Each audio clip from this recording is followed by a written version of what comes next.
ప్రజల కోసం, ఆ ముండా గిరిజన ప్రజల కోసం ఎంతో కాలం బాగా కృషి చేశాడనమాట. బ్రిటిష్ వారికి వ్యతిరేకంగా బాగా పోరాడడం జరిగిందనమాట. మనకి అల్లూరి సీతారామరాజు అంటే ఒక మంచి మన్నేంద్ర అని ఒక పేరు ఉంది కదా, ఆయన కన్నా ముందన్నమాట.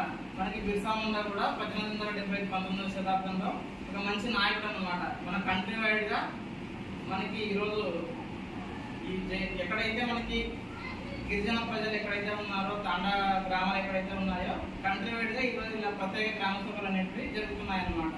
కాబట్టి ఈరోజు మనం బిర్సా ముండా జయంతి వేడుకలు జరుపుకుంటున్నాము. ఓకే, అందరికీ అవకాశం ఇచ్చినందుకు థ్యాంక్ యూ. ఎంపీడీఓ సార్ గారు మాట్లాడాల్సిందిగా కోరుతున్నాను.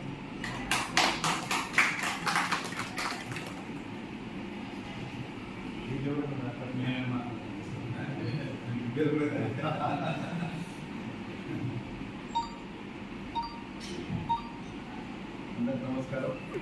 మరి ప్రత్యేక గ్రామ సభ ఈరోజు బిర్సా ముండా గారు ఒక గిరిజన నాయకుడు ఆయన బతుకున్నప్పుడు అక్కడ ఒక దేవుడితో సమానంగా ప్రజలందరూ కూడా ఆయన చూడడం జరిగింది. ఆ రోజుల్లో మరి ఇట్లా చెప్పారు మన పంచాయత్ సెక్రటరీ కూడా ఆయన గొప్పతనం ఏంటి అనేది.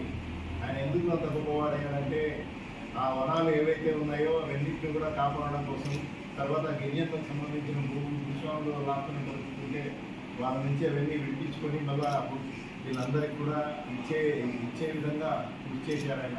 అంటే ఎప్పుడైతే స్వతంత్ర ఉద్యమం జరుగుతుందో బ్రిటిష్ వాళ్ళ మీద ఫైట్ చేస్తూ ఒకవైపు మన వాళ్ళ నుంచి కూడా వాళ్ళ భూములు వాళ్ళకి ఇచ్చి వాళ్ళ భూములు వాళ్ళ విధంగా ఉండి పొలాలు చేసుకునే విధంగా కాపాడినారు. కాబట్టి అలాగే ఆయనకు ఒక పవర్ అనేది ఏదో ఉంది అని చెప్తారు.